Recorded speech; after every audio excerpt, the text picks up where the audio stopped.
Hey everyone. Today we are doing a feed swap with our friend Jeff Stormer over at Party of One. That means that we're sharing an episode of Party of One on our feed, and Jeff is sharing an episode of My First Dungeon over on his. Party of One is an award-winning actual play podcast that focuses on two-player role-playing games. Over the past 8 years, Jeff has made nearly 400 episodes and has played over 300 different TTRPGs. If there is a game you can think of, seriously, think of a game, chances are Jeff has played it one-on-one with a great guest. So if you're caught up on My First Dungeon and are looking for your next favorite actual play show, go check out Party of One. Here we go. Infinite lives. We got infinite lives. Never say never. We're gonna live forever. Hey, party people. Welcome once again to the Party of One podcast, the actual play RPG podcast where the gaming table is always set for two. I'm your host as always, Jeff Stormer, and this week on the show, I am joined by Caro Asercion for a game of, I'm sorry, did you say Street Magic? I'm sorry, did you say Street Magic is a city building game for 2 or more players. Players take turns exploring a city block by block, location by location, neighborhood by neighborhood, along the way discovering the people and places that make it just so dang interesting and that call that city home. It is a beautiful and breathtaking world-building game. It is legitimately, I do not say this lightly, legitimately one of my favorite games. It is an active and direct inspiration to me. More about that in the coming months. And I love it so much, and I can't wait for you to hear it and discover this game. Go buy the game and support it.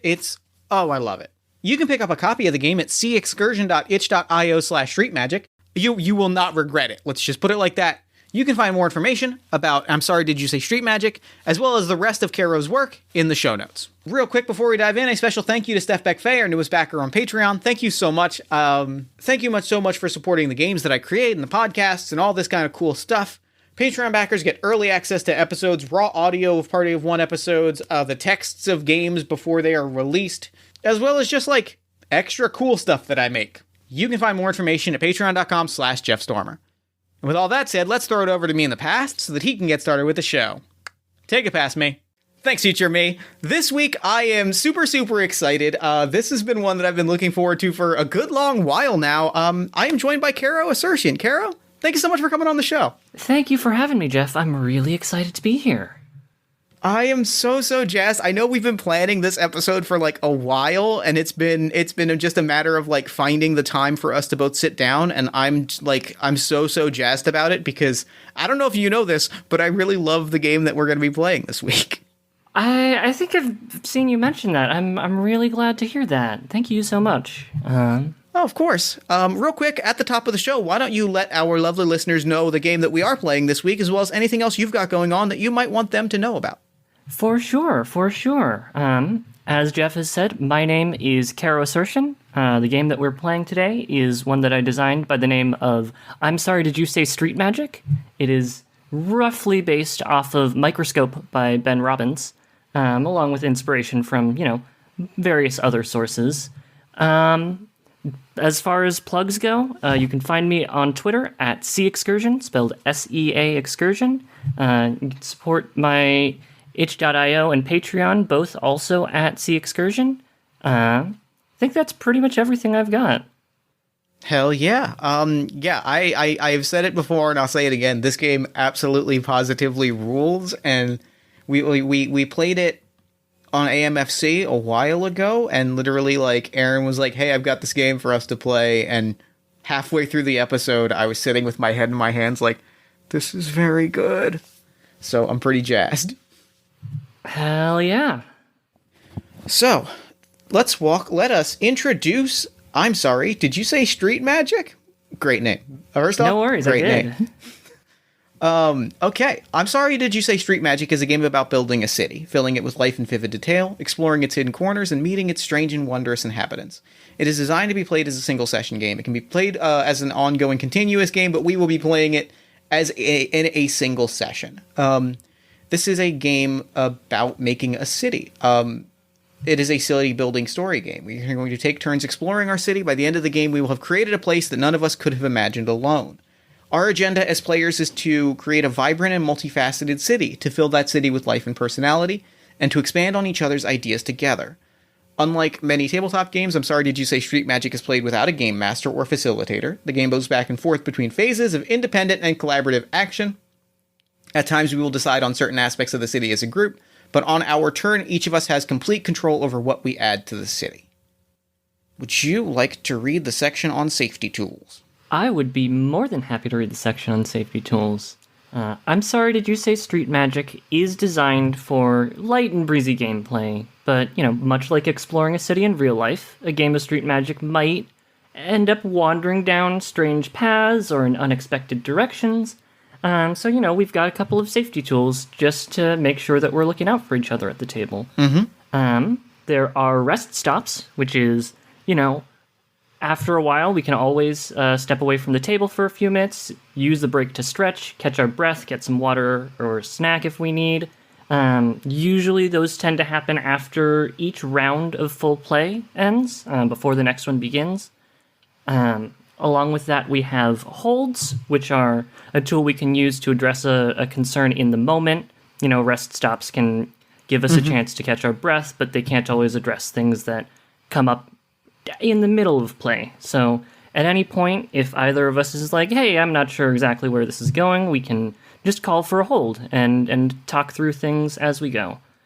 And lastly, we have lines and veils, which are, just a chance to mitigate the chance that we might have to call for a hold and help us steer the direction that we're interested in telling the story. Lines are subjects that we don't want to appear in the game at all, and veils are things that we can, might come up, but that we agree not to discuss in extensive detail. And we have talked about both our lines and veils off-screen, kind of before the show, and they're written down in the document. Yes, we have them in front of us. And so with all of that, we will go ahead and start to build out our city. The first part of creating a city is establishing tone, the color and texture of the setting that we're going to explore. The first thing we're going to do is we're going to decide on a few adjectives to fill out the mood of our city. We should each pick at least one from the list below, but we don't have to limit ourselves to these options. One of the things that I like to do with two-player games when it's, just two people playing is you pick an adjective and then I pick an adjective, and then each of us picks a second adjective and we find what's kind of the average between those. I love that. That's really cool. Anything on this list or anything in general really jumping out to you? I've been... there's a few that really do jump out to me, and the one that I really want to throw out more than any of the others is... I want to throw out crisp. I think it's partially because we are recording this in autumn, and partially because I've been watching this really fun show about a sleepy Pacific Northwestern town that is haunted by a supernatural murder. Just the idea of like a crisp sort of autumnal energy feels very appealing to me about the town that we're exploring. I love that. I'm more than happy to go with crisp. I think I will maybe complicate that by suggesting bright. I think, there's definitely different kinds of autumnal energy. You can have an autumn that's a little bit more muted, an autumn that's, very gray, very, very cool earth tones. But I'm also interested in, very, very bright and very vivid colors. And I think that's something yeah. I'm really interested in. Yeah, and that's a big, that is, side note, that is a big, that is to me is a big autumnal thing, because I've always lived in areas with very present seasons, and so that is a very good call out, because that is when I picture cities in that kind of autumnal energy, that is really specifically what I'm seeing as well. So that's perfect. And then I guess for this third adjective, we should pick some things that we think are going to sort of pull us in, in even third and different direction as well. Any thoughts? I want to this very kind of bright, crisp energy. The other note that I really want to throw in there is I'm torn between two, so I'm gonna go with. I've looked at them side by side, and it might make me a parody of myself to go with the option that I'm going with, but I'm gonna go with gritty. I think I you know what, I gotta. Partially because, I have much love for my beautiful orange sun, but I think because I was either going to go with eerie or gritty, and I feel like gritty I enjoy more in picturing this like bright autumnal city complicated by that other element, and a grittiness feels more interesting and like novel to me than an eeriness does. Yeah, that's really interesting because I was going to suggest slick. And what's the average between gritty and slick? It feels like those are diametrically opposed almost. But I think I really like this idea of both gritty and bright. I like those two adjectives in conversation with crisp. Mm-hmm. I'm more than happy to go with those.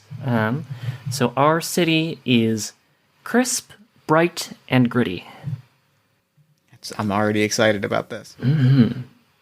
All right, so these are the words we're going to use to start a brief conversation about our city. We're going to come up with a big picture idea. Is it modern? Is it in the past? Is it a strange future? Are there ghosts, robots, talking animals? What visual and setting elements immediately come to mind to you that really excite you when you picture a city that is kind of crisp, bright, and gritty?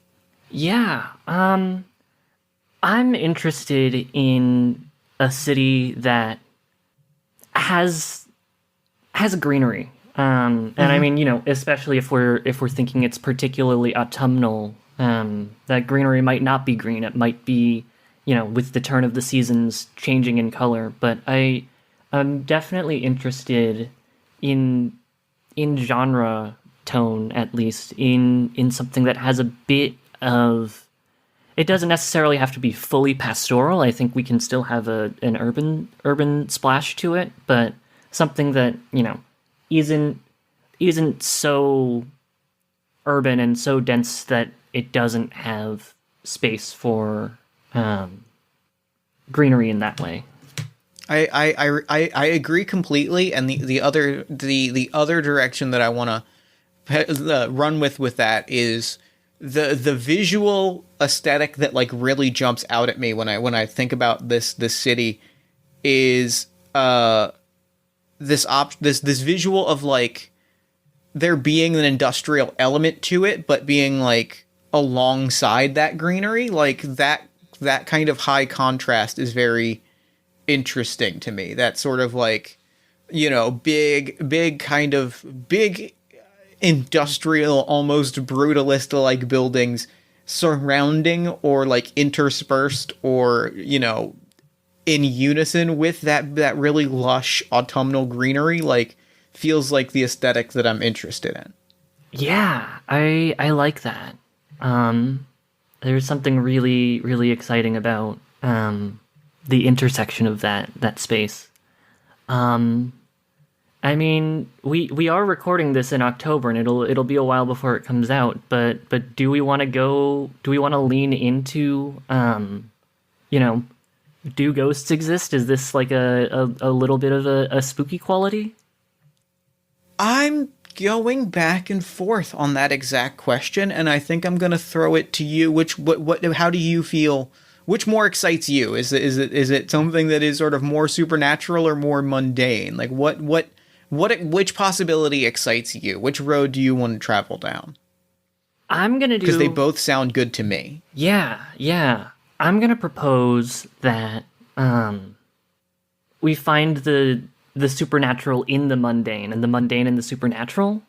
Cool. If ghosts exist, there is a normality or a mundanity to their presence. There might be literal street magic. Yeah. But I don't want to lean super heavily into an urban fantasy that paints, fantastic. I agree. I agree, and I think that's part of, to me, that grittiness, that grit, is this feeling of anything is kind of tampered with that sense of the mundane, right? Like it very much is ordinary, or like procedural in a very kind of specific way. I like that. I really like that. And I like the margins that opens up for, with like the supernatural or the fantastic within that. But I agree very much with what you were saying. Like that it's sort of hidden within that mundane nature. Mm-hmm. Well, I feel like is there anything else that we want to touch base on here before we jump into laying the foundations? I don't think so. I think the only question that I'll have for you, and this might be something that we kind of investigate and play a little bit, is this closer to a modern city that has fantastical like a modern set city with fantastical elements, or is this closer to a like fantasy city that feels modern? Does that question make sense? Yeah, I like that. That's a good distinction. I mean, we can certainly complicate and explore this in play, but I think I'm leaning toward the former a little bit. I was kind of feeling the same, and I wanted to make sure we were on the same page. Maybe phones exist. Maybe phone booths exist. We'll figure that out in play. Yeah. Excellent. Well, then I think we are ready to lay some foundations down. Yeah. So if either of us, sorry. Yeah. So we start by asking, who most recently rode public transit, and that person goes first. But I'm not sure if that is necessarily apt in our current day and age. Do you have anything that's jumping out to you, or do you want me to lead on this one? Why don't you take the lead on this one? Sure, I would be more than happy to. So I'm going to, before we really start exploring the city, we're going to add just a couple of, cards to the table to spark our imagination before we really zero in and kind of explore it on a theme by theme basis. So to start, I am going to go to the section on exploring a neighborhood. Neighborhoods are kind of the broadest type of cards that we can play to build our city. If we were playing in person, we would be writing all of our aspects of the city on different index cards. We're just using a Google Doc for today. But to explore a neighborhood, we're going to take a blank index card and give it the following 3 key elements, which are a title, a reputation, and a true name. So the title of a neighborhood is what the denizens of the city call it on, a daily basis. It could be named after local geography, the history of its residents, the types of business that are conducted there. The reputation is just sort of the general vibe of the neighborhood.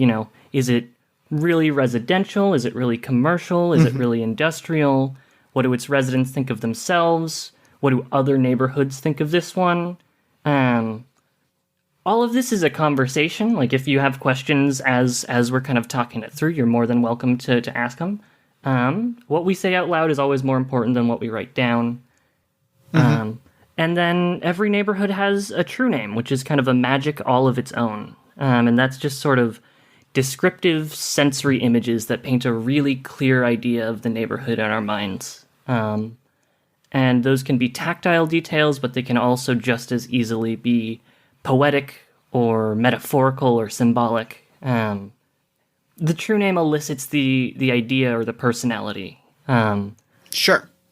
A neighborhood's reputation might be what people think of it, but its true name is what makes it truly unforgettable. So to start, I'm going to introduce a neighborhood called the Rust District. I think this neighborhood is predominantly built up around, I think there are a lot of factories. This is a industrial space, but I think that it used to be a lot of factories, and these days a lot of them have either downsized or moved or closed. There are still spaces that are active, but alongside those factories, there are residents and homes and storefronts and other spaces other communities that have moved into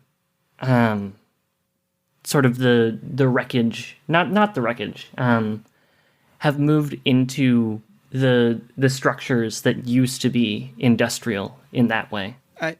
I think here's the question that I want to ask you as I kind of picture the aesthetics of the Rust District. These buildings, these communities, these shops, these homes that have kind of moved into sort of the spaces of the Rust District where these kind of factories used to be. Are they sort of literally like moving into the factories? Like, is it like what was like you on the outside looks like a factory, and then you kind of walk in, you see, like doors and offices that have been converted into apartments? Or like have some of those factories either been torn down or sectioned off and like rebuilt as homes and shops and things? I think it's a little bit of a mix. I think there are there are definitely communities that have moved into the architecture that's already there, moved into those spaces, and I think it's certainly easier to move in and not necessarily renovate, not necessarily tear these buildings down, but to transform them. I think there are definitely a handful of spaces in this neighborhood that have kind of seen that transformation. But I think it's a mixture. But I think a lot of folks are more inclined to build off of what is already there rather than to demolish and to recreate. Cool. I love that. I love that a lot.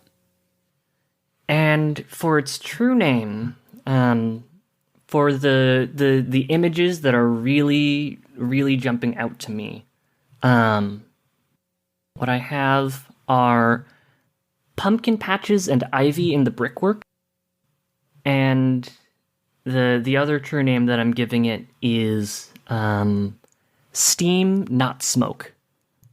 Yeah. Okay. Cool. Those are very good, and they give me a really clear picture of like that gives me a clear picture of what the true name is as well as what the Rust District is. So that's really those are excellent, and I'm very excited. That's how true names go. It tells you exactly. You go to a place. Its true name tells you these are the things that somebody's eye, somebody's ear might be drawn to. Awesome. I love that. That's fantastic. All right. So now it's your turn, and you can either add another neighborhood if you're so inclined, or add a landmark to the Rust District. I'm going to add another neighborhood. I think the neighborhood that I'm going to add, let's see if I can think of the name. You can always go out of order as well, if you have a reputation or a true name first. I'm going to go with the Hallowed Halls as the name of the neighborhood. This is specifically, I'm not sure if it's near the Rust District. It might be in an entirely different part of town, or I also kind of like it being very close and like that kind of very factory aesthetic bleeding between the two. But this is like City Hall and the adjacent buildings are like a cluster of buildings. Or actually, Yeah, they're like a cluster of buildings where they're that kind of cluster of like official looking buildings where they feel like they could be one building. And the reputation here is one of the history here is one of endless history and endless bureaucracy, right? Like, it's these ancient buildings, these buildings that have been here for generations and generations and generations, and you can go back and look at the oldest photos and drawings of the city, and these buildings look like they haven't been touched or expanded upon. And given how sort of incredibly entangled they are and incredibly kind of labyrinthine they are, like, it seems wild that no one has ever like worked on them. And it has that feel when you look at a particular like cluster of buildings where it looks like they have that feel of that they could be moving, or they could just be, that big and old and intertwined. I've got a question here. When you say that they're clustered, is there space between them? Are they, literally a lot of buildings are just like, okay, City Hall is connected to these other buildings and you kind of come in and out, but they're all built out of the same foundation? Or is there space between them, would you say?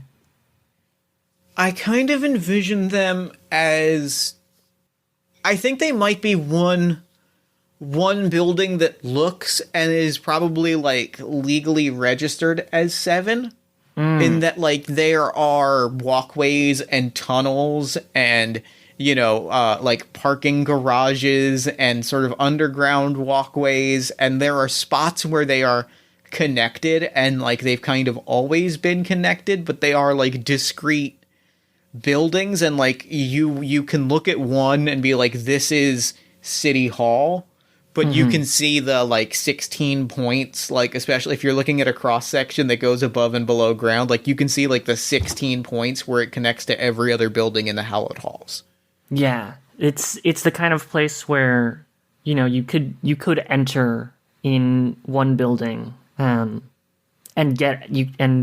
spend your day doing your errands, and at the end of the day leave out of any of the other ones. Yeah, and end up like 6-8 blocks away. I love that.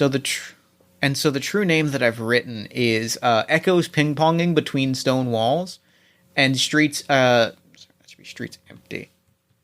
Streets empty where they shouldn't be.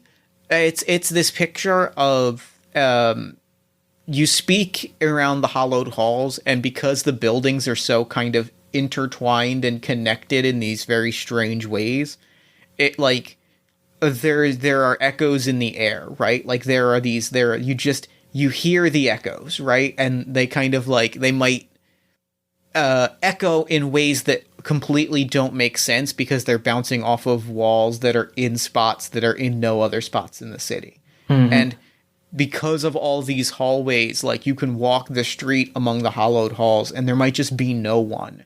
And it's that kind of eeriness of like, there's so much stuff happening here and they're so important. So to be alone in that space or to look around and not see anyone is like a profoundly like unnerving experience. I love that. Well, we've got 2 neighborhoods down.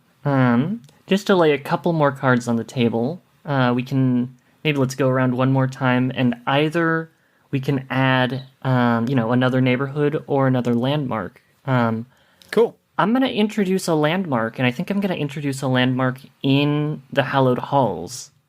Cool. Landmarks are, the second highest tier of card that we can play to build our city. They have to be played within a pre-existing neighborhood, and a neighborhood can contain, any number of landmarks. So this one that I'm playing down isn't the only thing that exists in the Hallowed Halls. Just like a neighborhood, each landmark should have a common name, like a title that people call it in their day-to-day lives. The name of this landmark is the name of this landmark is the Providence Clock Tower Garden. Every landmark also needs an address. If it feels appropriate, this could be a literal address, like what we decide to name our streets is, going to tell us something about the city and about the world. Sure. But it could also be more poetic. Is it the heart of the neighborhood? Is it off the beaten path? Is it several stories up? Is it below street level? And I think the address for the Providence Clock Tower Garden is, it's a two-part address, and the first part is, in the shadow of Providence Clock Tower, and the second part is 2 stories up. I think this is a garden that is built onto the roof of another building within Hallowed Halls. I think it's one of those things where you can't see it necessarily from ground level. You look at these photos that you're saying about the Hallowed Halls, and it's kind of eternal sameness. And there is that quality to it. Like, you look at Providence, you look at the clock tower, it hasn't changed. But if you see the city from a different angle, if you look at it from a different perspective, this garden that has grown up in kind of its shadow is complicating that. I think this is a space that is a little bit more recent, a little bit more modern, and it's a little bit out of sight, just in that it hasn't quite popped up, doesn't show up in that way, especially when you compare it to the bureaucracy of the halls at large. But it's a little bit bustling. It's a little bit thriving. A question for you: is it open to the public? Yes. Okay. Excellent. Yeah, that's very important. It's a little bit closer to a park than a garden, but it's a mixture of both. Yeah. And for its true name, I'm gonna say, similar to a neighborhood, each landmark has its own true name. But for a landmark, the true name is an opportunity to ask, how is it in line with the style of the neighborhood, and how does it push against it? What is the same? What is different? And what continues to make it truly unique? So for the true name for this garden, I'm going to say novelty amidst history, and plenty of benches. I like that. I like that a lot. I like that a ton. Actually, I'm going to add one more true name. All right. Which is, I think, the garden definitely changes with the seasons. So I think that the flowers, it's flowers on rotation. Love it. Some people will say, "Oh, the autumn is the best time to go and visit the garden," and everybody has their own opinion on, is it spring, is it summer? Absolutely. So I'm also going to make a landmark, and I'm going to make it in the Rust District. I've thought a lot. Something that I think every good industrial district needs. This is the Steam Whistle Cafe. Or no, the Steam Whistle Diner. It's got to be a diner. I grew up in New Jersey. I have to have a diner, and I think that its address here is around the corner. Of course, I think it is a place that you can it among that kind of fantastical among the mundane is it's kind of always it kind of is always around the corner, whether that is because the Rust District is sort of small and grid-like, or it's something a little more whimsical. It's the idea that if you need to hit the Steam Whistle Diner, and I think it is very much of a classic greasy spoon diner that as the neighborhood transitioned out of being this very like industrial place where it was serving you know, factory workers who were leaving, like, and who were working the night shift or the second and third shift and were grabbing a quick meal before or after work. Like, it has transitioned into just being a place that everybody kind of goes to grab a bite. And I think the true name is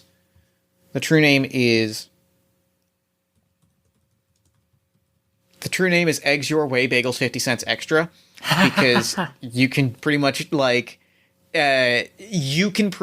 ask for any kind of breakfast sandwich, because like I said, they've kind of transitioned into being a very kind of grab and go greasy spoon place. And so kind of everybody knows that, like, if you want a sandwich, you can pretty much get eggs anywhere you want, and a bagel is going to be 50 cents extra. Otherwise you get either toast or a croissant. Like, it is simply the place that, like, for people in the city, I think particularly, it's a place where you can always go and just grab a quick bite. And, like, there's never that much of a crowd. You can always get your food pretty quick. They throw it in a brown paper bag and they send you on your way.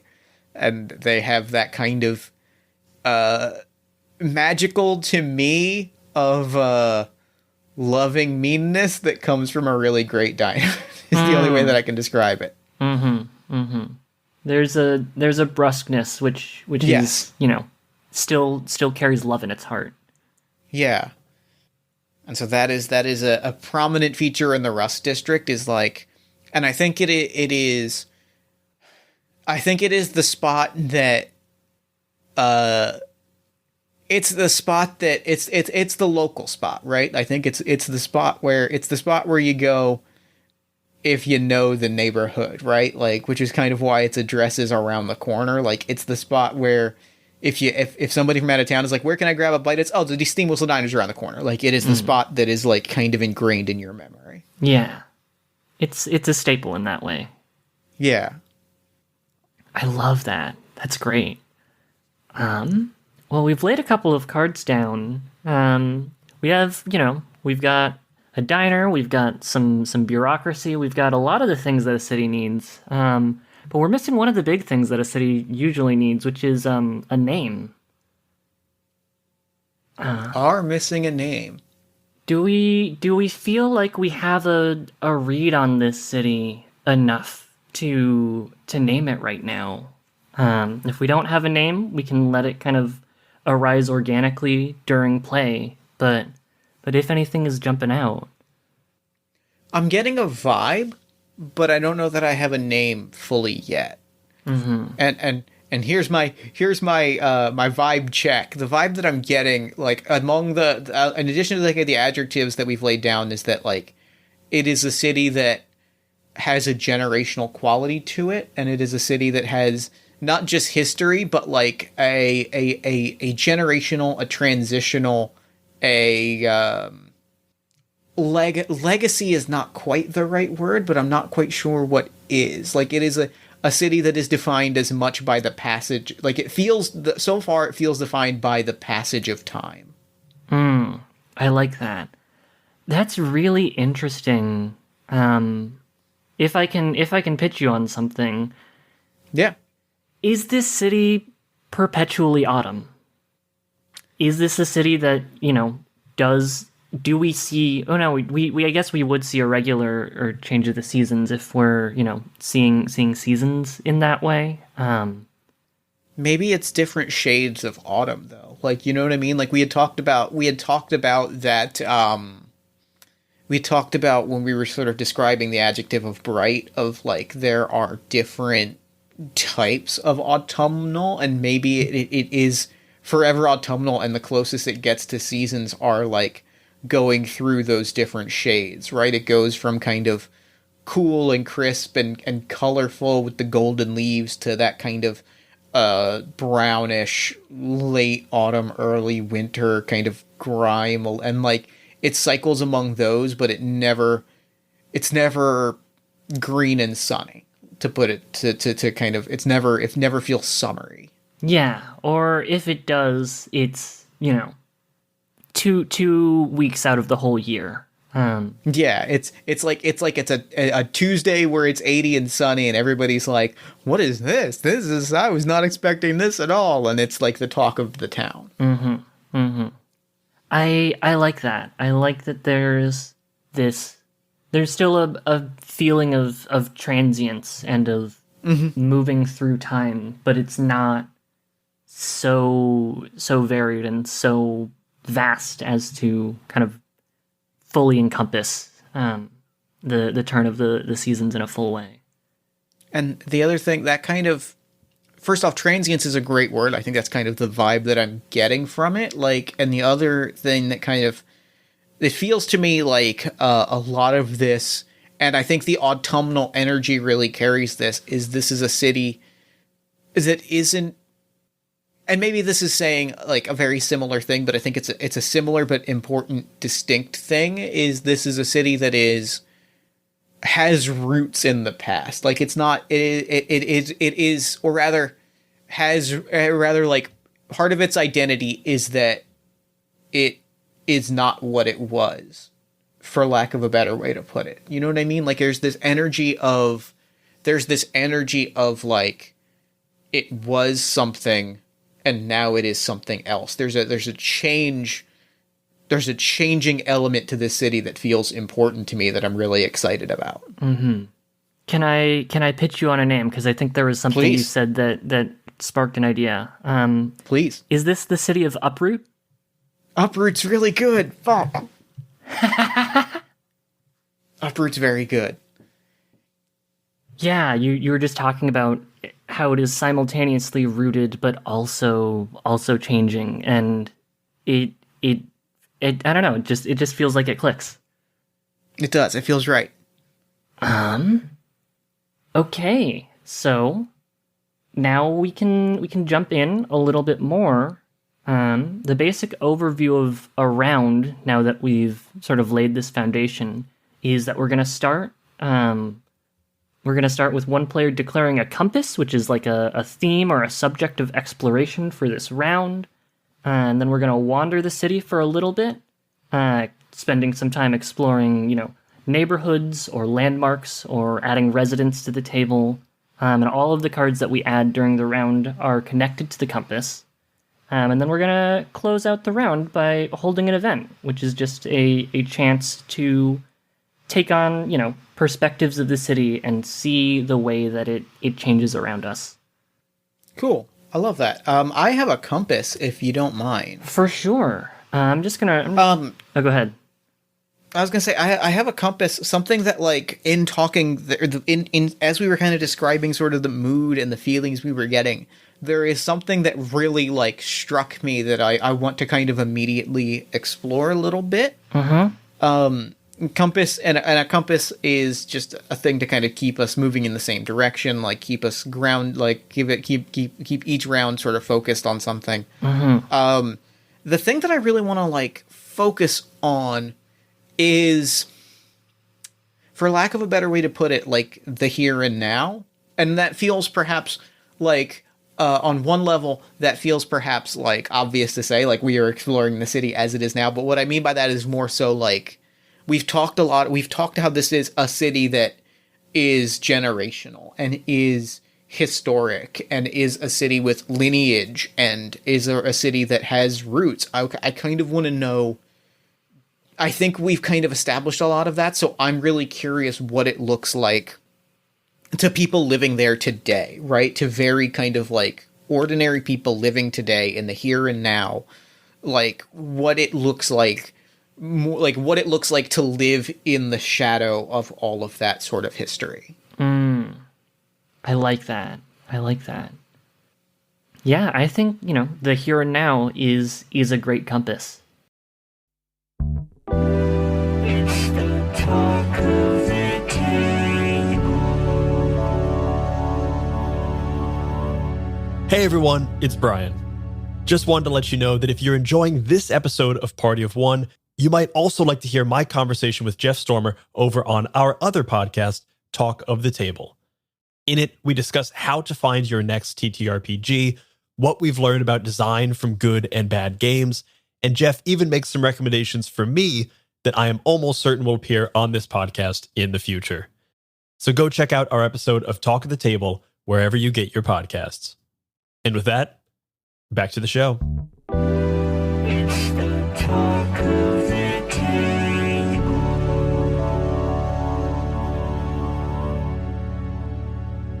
So, Jeff, my friend, you have the floor. Do you want to, starting with you, we can go around and either add another neighborhood, landmark, or resident to the table.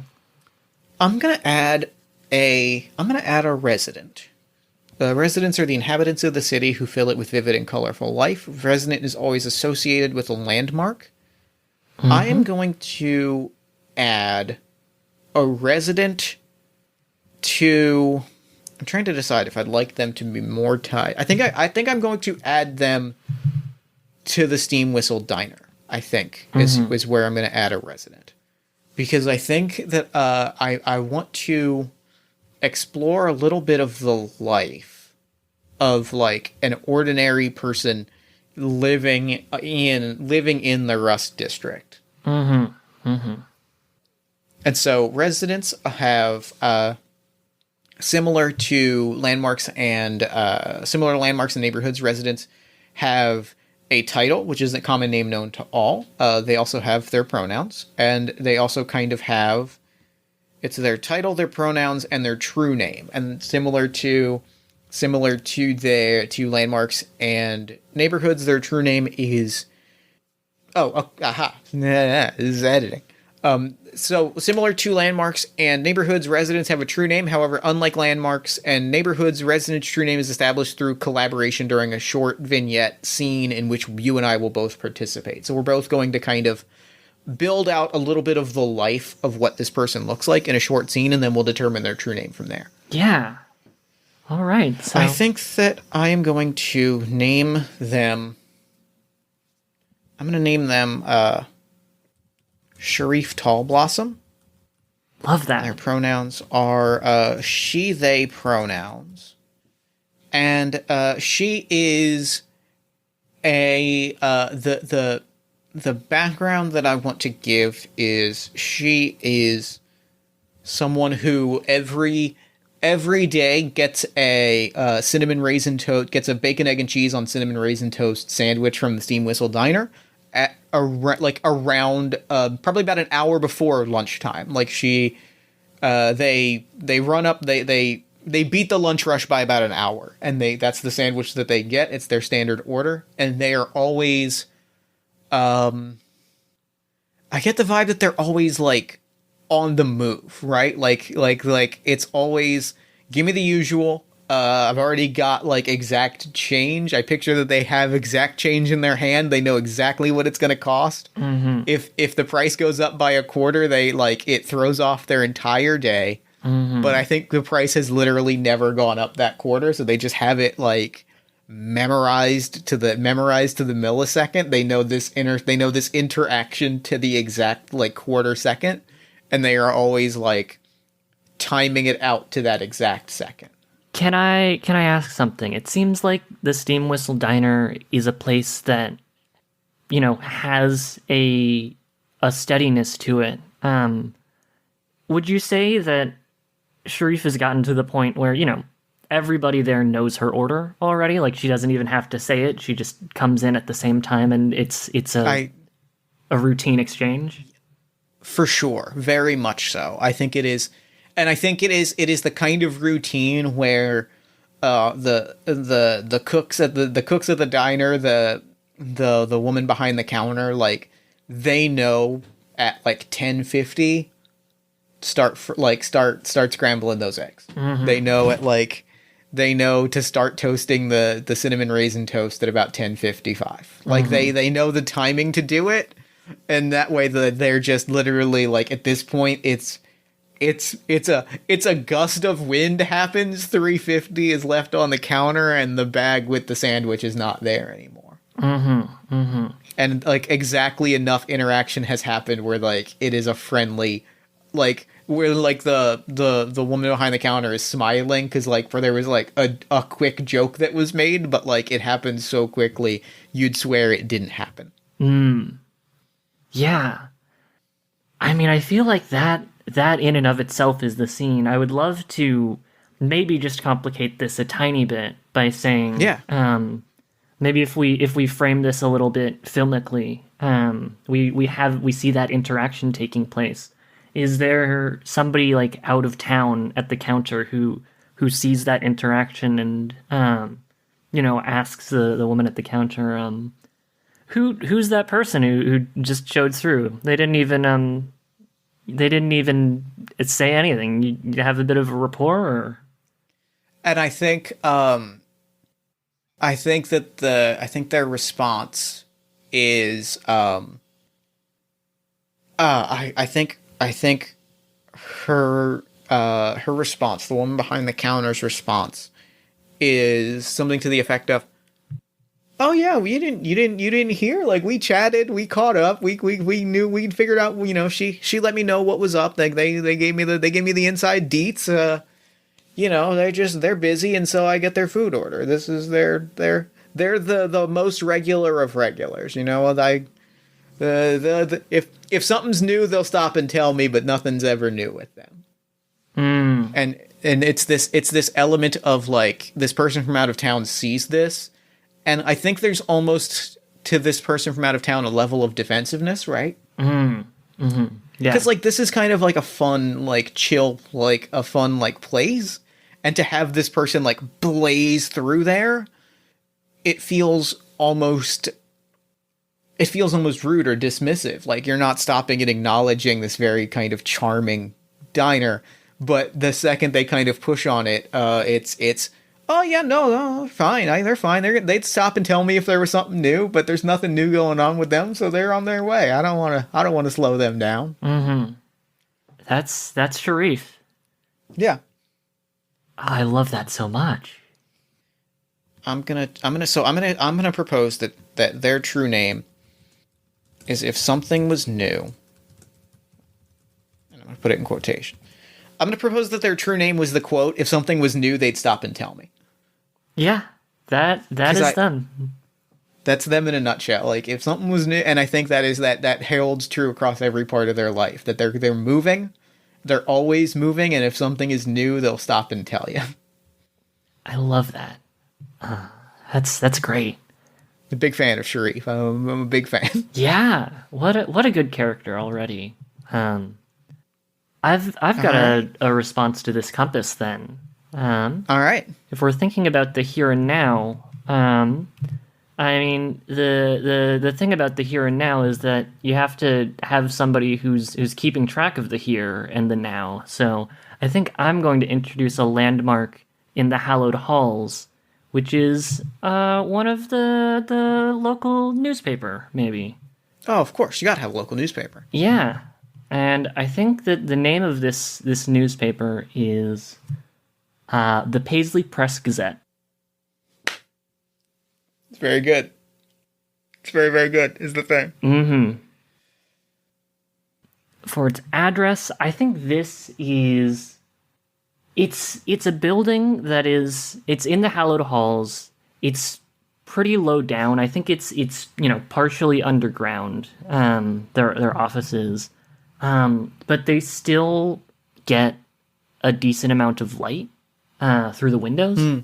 It's the kind of space where I think as you're walking along the streets in the hallowed halls, there's a glass window pane, and you can look into it, and you can see that it's not at the same level. Like if you look in, you'll see, okay, there's a floor that is 6 feet, 10 feet, like a full story down, and the light still goes through. So but it still has light is the thing. It's still a relatively bright place. And I think that the Paisley Press Gazette is, I mean, it has a little bit of, it has a history in that it's been around for a while. but it's still very much in the here and now. I think you Sure. know, they're doing contemporary news. Like this is a legitimate and really, you know, professional and a newspaper that has the qualities of true journalism to it. Yeah. I think the one thing that sticks out from that is, you know, as this passerby, you know, whoever is walking down the street can see, you can look in at the corner of, you know, two streets in the Hallowed Halls. There's one corner where there's two really big open window panes that meet. And as you look down into the inner workings of the Gazette, there's just a really old printing press. I think everything about this space is contemporary except for the one thing that they use to actually print the news.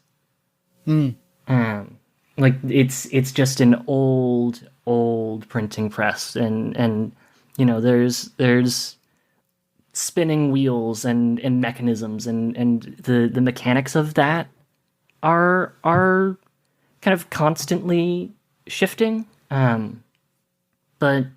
But other than that, you know, perfectly, you know, run-of-the-mill Gazette, run-of-the-mill newspaper. Really straightforward otherwise. I love that. I love that a lot. I guess my one question for you, as we're thinking about the Paisley Press Gazette, is this the only way that I think I can ask this is using pop culture examples. What's the level of funding and like financial support that the press has? Are we thinking is this a Daily Planet or is this a Daily Bugle? I think it leans a little bit closer to the Bugle. It's not It's not massive. It, you know, has a handful of consistent journalists. Like it's the kind of place that isn't struggling, but it's small, but it's not small in a way that, you know, we have to worry about downsizing or laying somebody off. Got it. It is the quintessential small town newspaper. Yeah, quintessential is a really good word. I think that might be part of its true name. I think its true name is the printing press is the only thing old about it, and quintessential. I love that. That's absolutely fantastic. I think I'm gonna add a landmark as my other part of our compass. I'm gonna add a landmark, and I think I'm gonna add it to the Rust District. I think I'm gonna add our landmark to the Rust. I'm gonna add the landmark to the Rust District, where I think I want it to be. Because I think what the other part of the here and now that like I want to learn about by kind of by learning about a place a little bit, and this one might be one that I throw a few more questions your way as we kind of flesh this out. Is I think this is the I'm gonna call this the Grapevine Gardens. I'm gonna call this the Grapevine Gardens office collective, and I think its address is wherever there's open business space. I think that the Grapevine Gardens office collective is like a series of working spaces that have populated a lot of these abandoned factories and these abandoned kind of office spaces. These abandoned workspaces have been converted into like very different kinds of office spaces, which kind of like I think captures a little bit of that like transitional nature, right? Like that these are these big giant open old factories with catwalks and walkways, and you look down a level and you kind of see, and they've kind of been converted into like individual offices have been kind of plastered over or like torn down and rebuilt, and like one factory might be like 6 or 7 very small. I think there's very small, and I think they are very good. Like small and bespoke businesses, I think, is kind of like the businesses that take up residence in the Grapevine Gardens, right? Like I don't think there are any, and this might be a question for you. I don't think, at least not in Grapevine Gardens, I don't get the vibe that there are any huge chains or big giant like legacy companies, at least not in Grapevine Gardens. And I think the question that I might have for you is like, do we picture those kind of like giant mega businesses like existing in Uproot, or does it hew much more towards a small like we're a 6-person catering company operation? Yeah. I'm definitely envisioning a lot more of the latter. I could see, there's a company that's a little bit larger and has like an Uproot branch, maybe. If you'll pardon the I pun. can see that. But yeah, I don't necessarily see it as a place that is ensconced in, corporate or retail or even chain restaurants. I don't think that there's I get the same kind of vibe where it is a lot of smaller upstart. I think is a good. I mean, it's a term that I don't like in the real world, but in the world of Uproot, like upstart feels like a good way to describe a lot of the businesses that exist, and especially kind of exist in Grapevine Gardens, of like, it's like a group of collaborators have formed a company that, like, a bookbinding business, and they have their tiny like 2-room office space, and it's like adjacent to a bagel shop and adjacent to a really nice tapas restaurant. Yeah.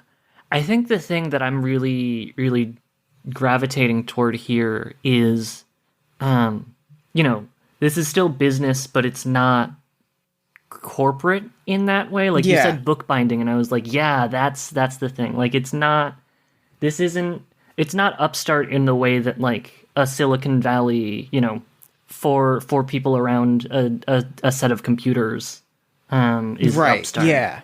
I really like the image of, Uproot is a place where people work with their hands. And I think that kind of points me towards a true name that I like, an experiential true name that I really love, which is, let me try to think about, like, it's a specific experience that, like, I'm just going to kind of write it out. It is window shopping inside a giant concrete environment. Mm-hmm. Because of this idea that, like, I absolutely adore, of like, these are small bespoke businesses that are kind of offering like crafts and tiny services and like, artisan food. And I picture there being a lot of that kind of it being a thing where, like, these factories that get converted, it's very much the opposite of what you might see in like a city in sort of our world of, like, you have the nameplates and like a security guard's like, which nameplate are you going to? This is like, you go into this giant factory, like industrial warehouse, and there's like 15 tiny offices, and on their windows they kind of advertise a little bit of what they do, and you kind of, I think that it's almost evocative of a craft fair.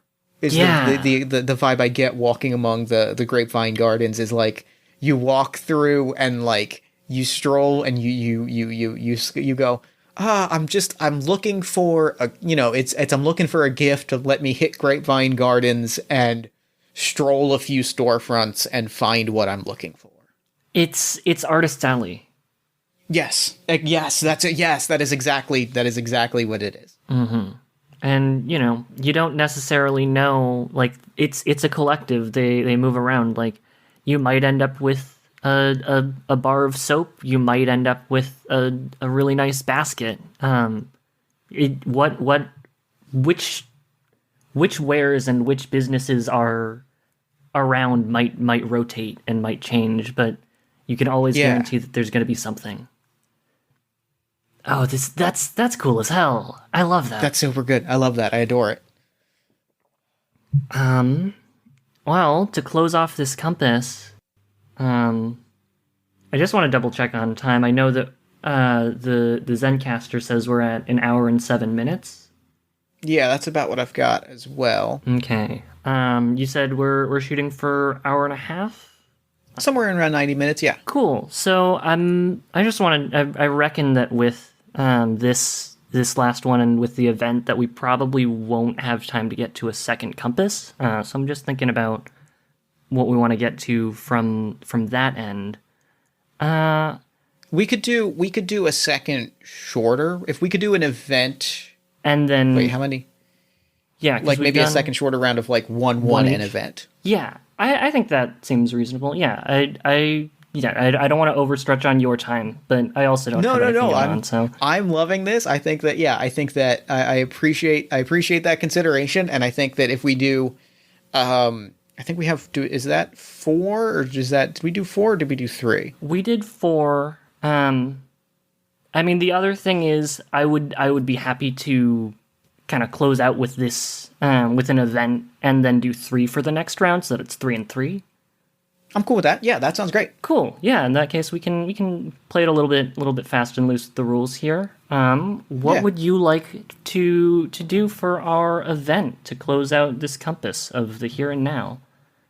I'm thinking, let me read a little bit about events to kind of get an idea, because I have a thought, and I might want to, like, push on it a little bit. So, Sure. I'm going to create an event that changes and alters the city in some way. It should be related to the compass that we set up at the beginning of the round, or to a card that was played in that round. It's a good way to tie up loose ends. It is connected to a neighborhood landmark or resident.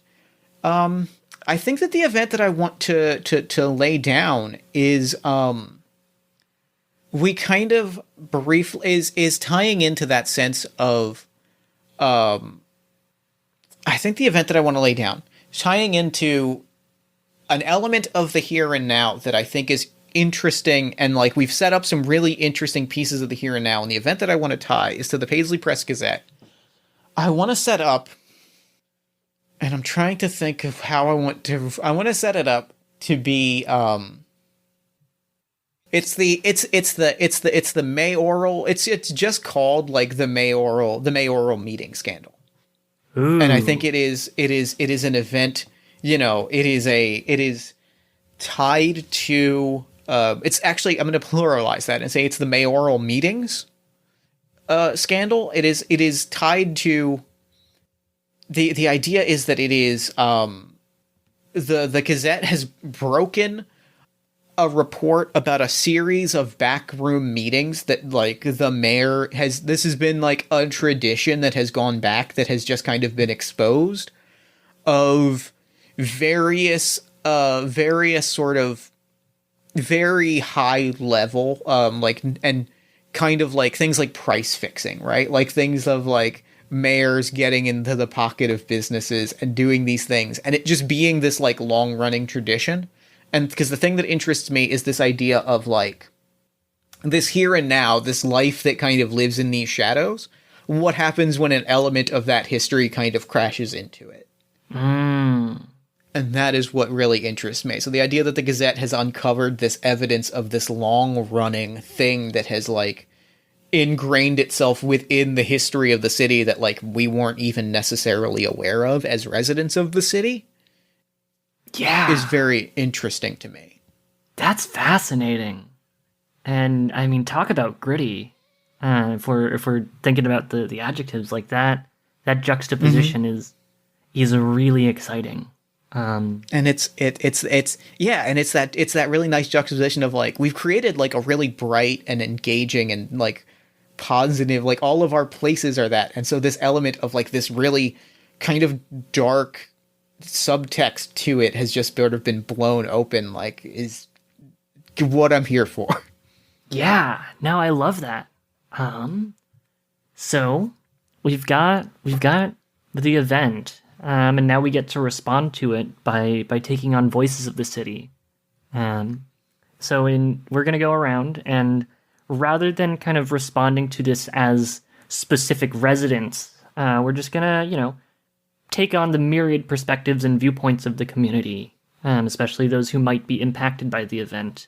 And each of us can either ask a question about the origins, implications of the event, state an opinion that some people in the community might hold toward it, or show a consequence in a sentence or two of people in the city reacting. And I think I'm going to start by showing a consequence. And I think the consequence I want to pitch is, I think, you mentioned price fixing as a sort of scandal. I think that Grapevine Gardens Small Business Collective, I don't think they were impacted, but I think they go on strike in solidarity for the people who were. I like that. I'm going to state an opinion. Mm-hmm. Specifically, it is held by elder members of the community. Something that like our kind of landmarks and people and residents, like our landmarks and residents, haven't really heard a lot from. And I think that an opinion of that is like, yeah, a lot of these factories maybe could have stayed pumping. Like a lot of these factories have shut down, and who is to say that, if these meetings had not happened, right? If, there's like, if some of these meetings had not happened, maybe some of these old factories that, gave a lot to the community at a certain point might still be here. And I think that there's that opinion is held among people that used to kind of work at those factories. Yeah. Oh no, this just made me sad. I got sad. Well, I think that like the nice part about it, Mm-hmm. and this is the fantasy that we can put in Uproot, Mm-hmm.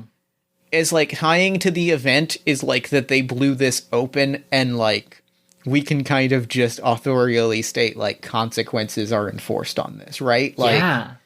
That like harm was caused, but like, the press blowing this open has sort of forced the hand of people to kind of own this in a way that I think I need that to play out. Mm-hmm. Mm-hmm. So, I mean, we started the event. We can wrap it up, and you do have the final say on the event. How do we we started with this opening. Do you want to give us a shot of seeing those consequences kind of unfold or seeing that in action? Yeah, absolutely. Because I know the exact vignette that I want to play out a little bit. Like the closing visual. What happens is we're at the Steam Whistle Diner. Mm-hmm. And our out-of-town friend is like trying something entirely different. One of those dishes that nobody that is a local would try. Mm-hmm. And so like they're getting like the fruit smoothie or something that you just know you're not going to get from the Steam Whistle Diner. Mm-hmm. And they see Sharif come in, and they see her like, and they kind of like, for the first time, they kind of just like give her the customary nod. But for the first time, they see her stop at the counter.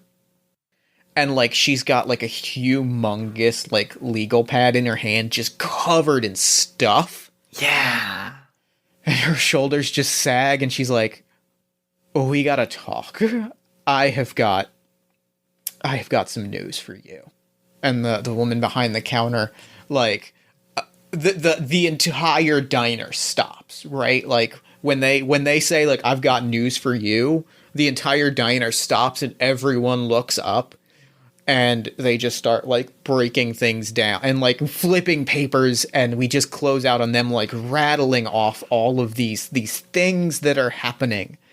The idea that of, like, this has forced so many things into motion between the office strike and the newspaper breaking it open and the political unrest that all of that has caused. Like, so much stuff is happening that Sharif is like, is telling stories.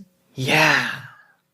Oh, what a good image. I love closing out that compass. I mean, that truly is the here and the now. Mm-hmm. Oh, that's great. That's good as hell. Do we want to go for another compass, or do we want to leave it there? I mean, Either one is perfectly good with me. I'd love to, just see a little bit more of this city. I mean, we feel like we've set such a good foundation here. Let's do it. Yeah, and I'll keep this one a little bit open-ended and say I'm interested in wildlife and nature. Sorry, I was typing while I said that. No worries. I'm interested in wildlife and nature. Okay. And I'm gonna give us a neighborhood, just because we've done a lot with the Rust District and the Hallowed Halls. I'd love it to do just a little bit more of a neighborhood, and I think this is, it's a neighborhood that is not necessarily on the outskirts of town, but it's like there's a part of the town that is a mixture of residential and it has like a natural quality to it. Like there's you turn down a street and there's a row of houses, and then you turn the next street over and it's like, oh, this one doesn't have houses. This is a set of trees, and then you keep following that one and you turn and it's like, okay, there is no road now. It's just a dirt trail. And I think that there is a little bit of that kind of foresty quality to it in the sense that there's nature that has always been here and kind of coexists with it. And I guess that's its sort of reputation. And for the neighborhood, I'm gonna say its title is maybe it's Oak Flats. Oak Flats is very good. I like Oak Flats. Oak Flats is a good name. And I think for its true name, I don't know if any of the trees there actually are oaks. I think maybe it's almost kind of funnier if somebody named it Oak Flats, and then afterwards realized, whoever an arborist looked at it and was like, none of these trees are oaks. Can I share with you a true as you flesh that out? Can I share with you a true Philadelphia story? Please. So as in an effort to like green our neighborhood, they probably like 100 or so years ago, they planted a bunch of trees. They were like, we ordered a bunch of trees, we shipped a bunch of trees into the neighborhood, like we're planting them, we're doing a huge initiative to like add greenery to our neighborhood. And it worked, and like there are trees like all over our neighborhood in West Philly. However, what they did not realize about these trees was that they are I don't know the proper name of them, but I know that the commonly accepted name is shitberries. Yeah. Because their berries smell like defecation, and they did not realize that when they planted a bunch of baby trees. It took them, 80 years until the trees were fully grown and producing berries that were then dropping onto the floor. Oh no!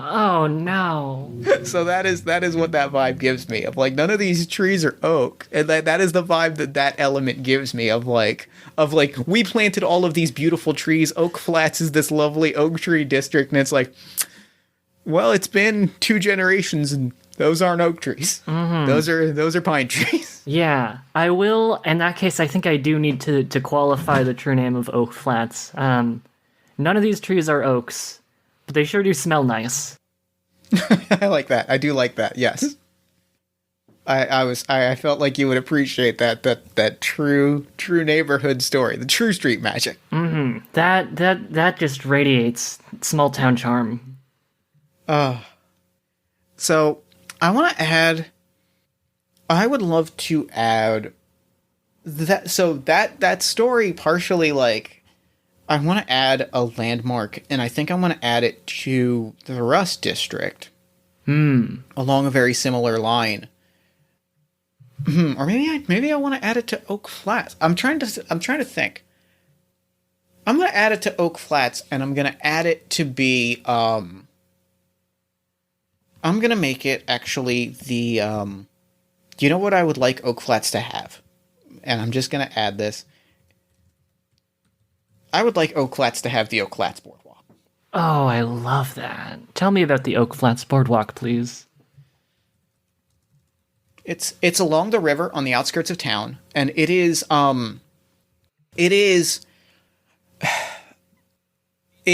like they built Oak Flats, right? They built out this beautiful thing, and like they planted all of these trees along Oak Flats. They created this whole space, and as part of doing that, they built a boardwalk, right? Like they planted the trees along this river. So that boats that were going by would see this beautiful, lush kind of garden scene. But real life doesn't, like, map out to sort of the painterly goal of this, of the city planners that kind of engineered Oak Flats. Yeah, you've got the painting, and then you see the kind of end result. Yeah, like, we see this beautiful paint, and it's this beautiful nature scene, but, like, the reality is, like, so many people started coming to Oak Flats. It became such a popular spot among locals, among out-of-towners, that, like, a boardwalk pops up, and it is a very kind of boardwalky boardwalk. There are games, there's street food, it is, like, a very kind of space that, like, I think, you know, there are the city of the Chamber of Commerce types, like the people of the hallowed halls, or like the bigwigs in the hallowed halls might bristle at the existence of the boardwalk. I don't get the vibe that it's something that they were, like, excited for. But I think it is the truest expression of, like, this is a space that has grown, and this is what we have built on it, right? Like, it is its true name is Fun and Games, atop a picturesque portrait of nature, in that, like, people kept coming, and as people came, people set up, you know, stands and food stands and all these things, and it became this very kind of lively space that I think is not necessarily, I don't want to say it's not, like, welcome, because I think, like, you know, it is what it is, but I think it is not officially kind of ordained, right? Like, it was never part of the plan to have this kind of hopping, swinging boardwalk, and yet here it is. Yeah. And so if you were to see kind of a beautiful, like, oil painting now, like, it would be dappled with these little tiny drops of acrylic paint, which are all these lights and, you know, carnival barkers and all these things that, like, dot this space that was supposed to be kind of lush and almost, I guess, conservationist, but has turned into this, and it creates a very different sort of picture, but it's a beautiful picture nonetheless. Yeah. I get an image of the melancholy of going to the boardwalk on the last day of summer. Except it's always the last day of summer, because, you know, we're kind of perpetually in this autumnal energy. Yeah, I love that. I love that a whole lot. What a great landmark. I've got a resident. Okay. And I think this resident is well known. I think that she lives in the Providence Clock Tower Garden. And I do specify that she lives in the Providence Clock Tower Garden because I think this resident is Big Whiskey the Goose. Here's the thing about playing this game on the Google Doc, is that I can watch these things slowly fill in the Google Doc, and I have to contain my joy until you say them out loud. Please tell me about Big Whiskey. I've never wanted to know more about anyone than I want to know about Big Whiskey the Goose. Big Whiskey the Goose is a massive goose. You know, a Canadian goose. Like, I would say average. They typically average what, a couple feet tall, like 2 feet. I don't know how tall a goose. Like 2 feet tall. Big Whiskey is significantly larger than that. Big Whiskey is, she earned her name because she is, I want to say 3.5, 4 feet tall. Massive wingspan. I think she has, there is a particular spot in the Providence Clock Tower Garden that, at some point, the gardeners, the landscapers, set up an arrangement of flowers, and they were halfway through as the garden was being constructed. They had to leave it overnight, and they came back in the morning, and Big Whiskey the goose was sitting there, and they have not been able to take that nest, that place away from her. I think that there's a particular spot that is hers. And as long as people live and let live, she's fine. She's not liable to attack anybody or do the things that gooses want to do. As long as nobody, and she's very much you stay in your space and I will stay in my space, and as long as we don't have to have any problems here. But I think the thing that is true about Big Whiskey is that everybody in town, or anybody who's spent time in the garden, has a story or a rumor or a legend or some personal experience, some opinion of Big Whiskey the goose. And I would love to maybe just like rapid fire a couple of rumors or some hearsay about her. Big Whiskey, if you ask the people behind the counter at the Steam Whistle Diner, they swear Big Whiskey has a regular order. No one has ever seen her leave the Clock Tower Garden, but like you ask for a Big Whiskey, like they know the sandwich that you're asking for. I think that did you hear that after the mayoral meeting scandal, the mayor was I think this was 2 weeks after was seen just wandering the garden in melancholy and despair, and Big Whiskey chased him off? That's what I heard, at least.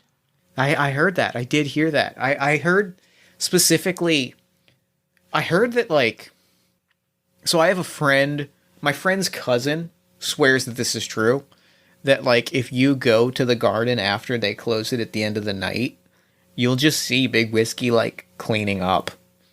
She might run the garden. We're not actually sure. That's funny that you mentioned that, because did you hear that?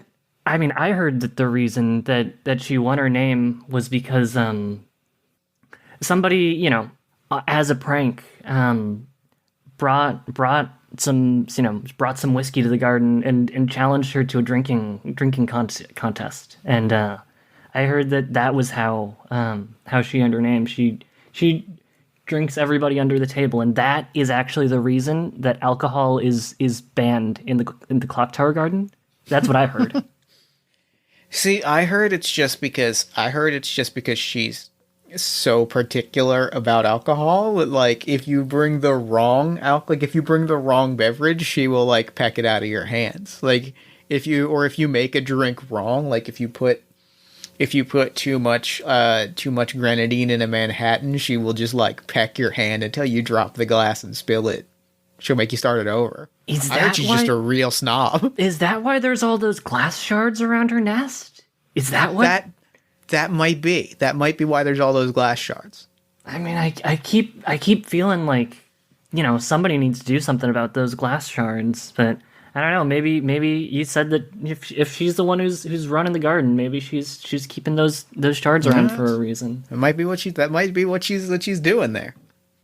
And I think, I feel like that tells me everything that we need to know about Big Whiskey. For true tales, or for true name, I'm gonna say, tall names for a taller goose.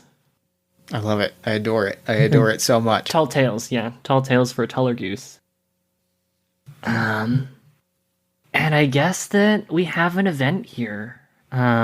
Just to close us Yeah. out. What's the event? I think that the event is.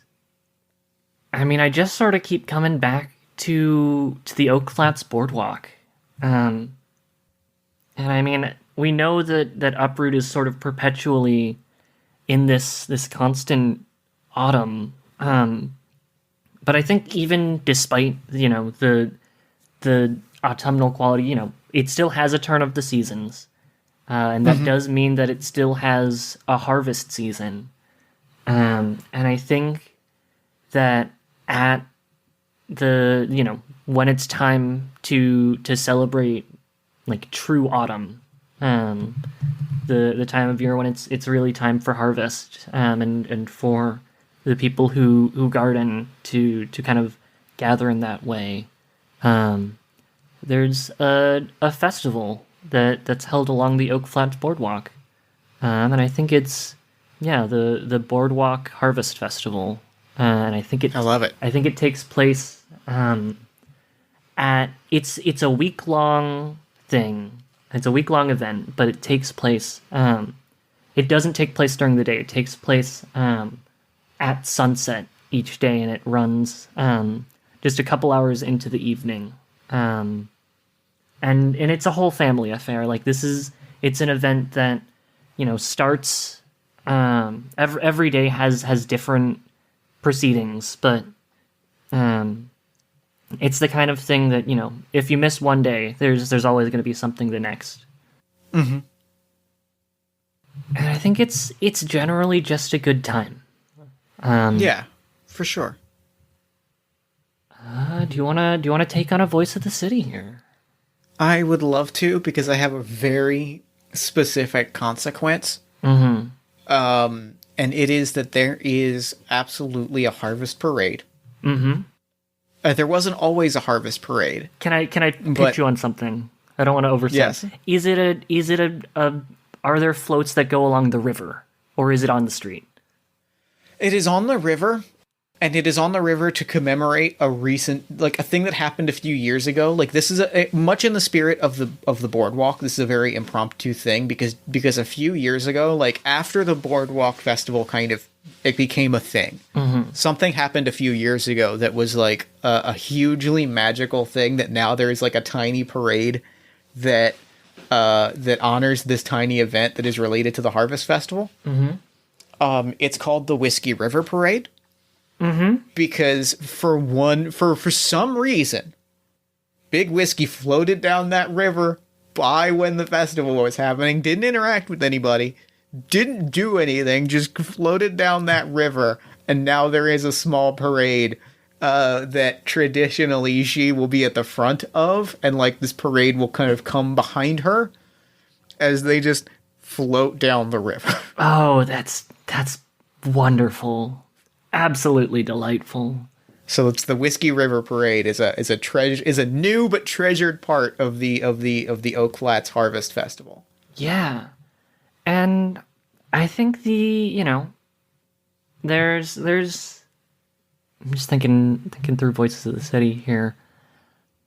I think this is one of the few aspects of Oak Flats Boardwalk that we've established that there's a bit of the knobs and the hollowed halls sort of turn their nose up at this space a little bit. But I think that this is even though it is at times even more bustling than usual, this is one of those events where they're willing to kind of put aside some of their begrudging nature and truly appreciate it.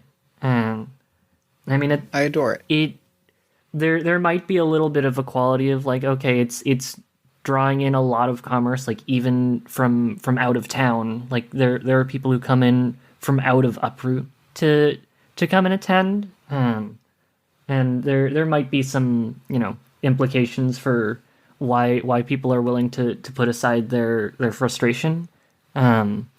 but I think that it is, for whatever reason it is, whether their intentions are pure or a little bit motivated by its financial success. I think that this is one of those things that some of the people in the Hallowed Halls are able to look at and appreciate a little bit.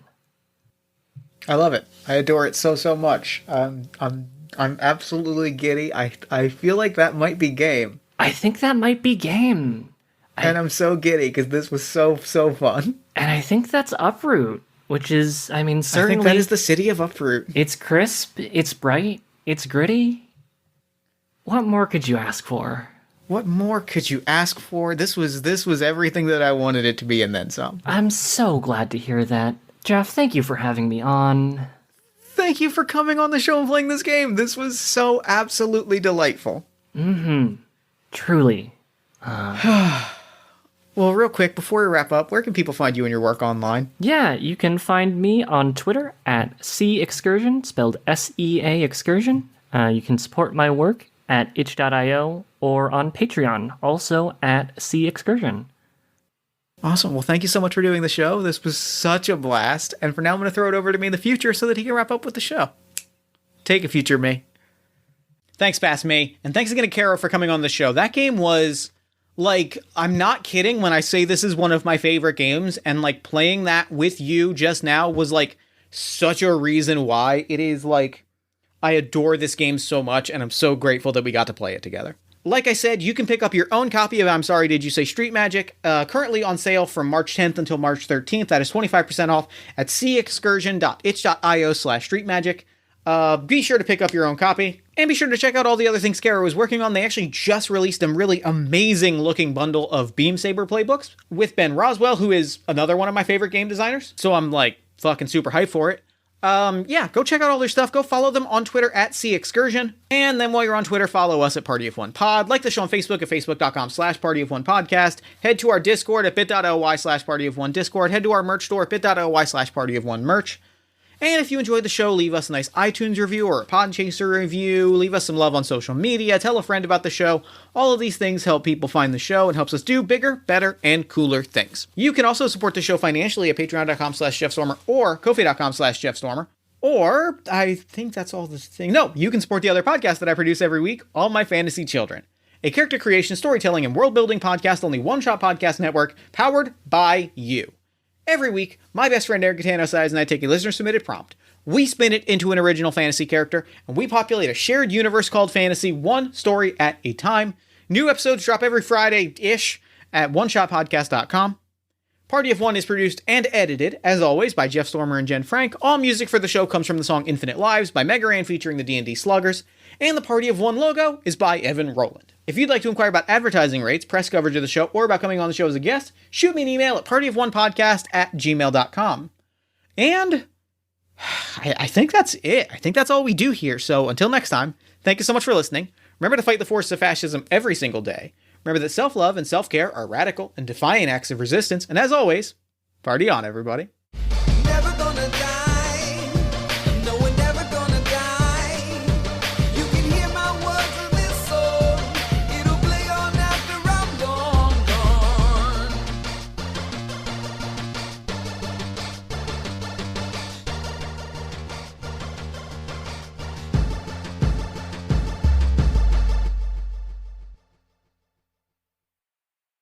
You like us. You really like us.